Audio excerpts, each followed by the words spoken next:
ائمہ معصومین علیہم السلام کا ارشاد گرامی ہے کہ اگر کوئی بندہ اپنے گناہوں کا کفارہ دینے پر قادر نہ ہو تو اسے چاہیے کہ آل محمد پر درود بھیجتا رہے اور اللہ سے گناہ معاف کرواتا صلی اللہ علیہ۔ مقصد ہے قبلہ ہدایت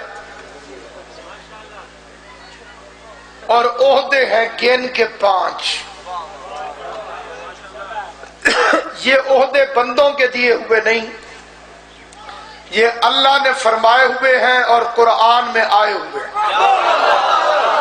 میدان میں کھڑا ہوں، لاؤڈ سپیکر پہ کھڑا ہوں، کوئی سوال میری تقریر کے متعلق کسی کے دل میں آئے، اسے اس کی قسم جسے مانتا ہے شرم کر کے نہ بیٹھے، کھڑا ہو کر سوال کرے۔ کھڑے ہوتے ہوئے شرم آتی ہے ساتھ والے سے کہے، اسے بھی نہیں کہتا تو چٹ لکھ کے بھیجے۔ میں آل محمد کی قسم کھا کے کہتا ہوں جب تک جواب عرض نہیں کروں گا ممبر چھوڑ کر نہیں جاؤں گا۔ آل محمد آپ کو سلامت رکھے۔ مقصد ہے ہدایت، کیونکہ ہدایت کرنا ذمہ داری ہے رحمان کی۔ اس لیے ہم اللہ سے کہتے ہیں اہدنا الصراط المستقیم، تو صراط مستقیم کی طرف ہماری ہدایت کر۔ اب جب ہدایت کرنا خدا کا کام تو اس نے ہدایت کرنے کے لیے جو عہدے بنائے ان کی تعداد 5 ہے۔ وہ کون کون سے عہدے دار ہیں؟ پہلا عہدہ ہے خلافت۔ آپ ذرا حافظ قرآن کو تشریف فرما وہ توجہ کریں۔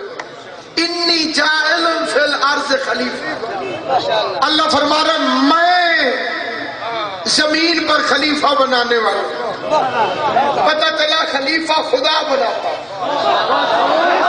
وہ ووٹوں سے بننے والا عہدہ ہی نہیں، خدا بناتا۔ انی جاعل فی الارض خلیفہ، منزل کیونکہ میری آگے ہے لیکن تمہید میں یہ بات آج کر دینا ضروری ہے۔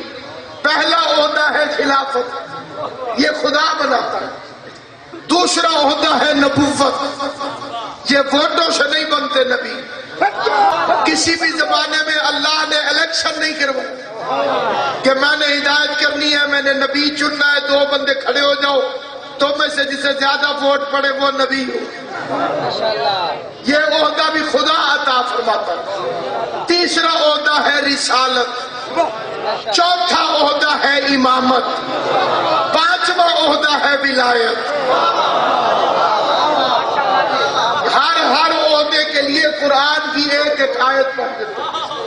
انی جاعل فی الارض خلیفہ، یعنی خلیفہ خدا بناتا ہے۔ یا داؤد ان جعلناک خلیفۃ فی الارض، اے داؤد تجھے ہم زمین کا خلیفہ بنا رہے ہیں۔ جو خدا بناتا ہے وہ پوری زمین کا حکمران ہوتا ہے۔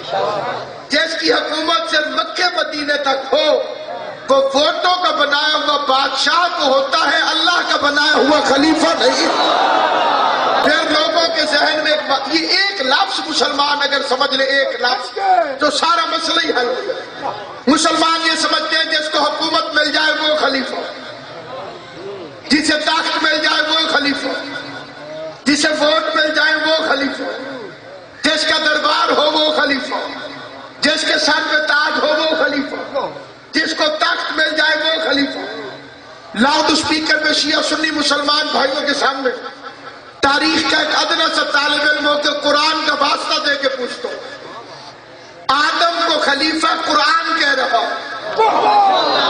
تو روح زمین پہ آدم کا تخت ثابت کر، آدم کا تاج ثابت کر، آدم کے ووٹ ثابت کر، آدم کی حکومت ثابت کر۔ مجھے آل محمد کی قسم، آدم کے پاس تخت نہ تھا لیکن آدم خلیفہ تھا، تاج نہ تھا آدم خلیفہ تھا، کرسی نہ تھی آدم خلیفہ تھا، ووٹ دینے والے نہ تھے لیکن آدم خلیفہ تھا۔ میں نے پوچھا پروردگار آخر نشانی کیا ہے جس سے میں سمجھ جاؤں کہ تو نے جو آدم کو خلیفہ بنایا، نہ تو نے حکومت دی، نہ تخت دیا، نہ تاج دیا، نہ کرسی دی، نہ حکمرانی، نہ وزیر، نہ مشیر، آخر نشانی کیا ہے؟ فرمایا تم نے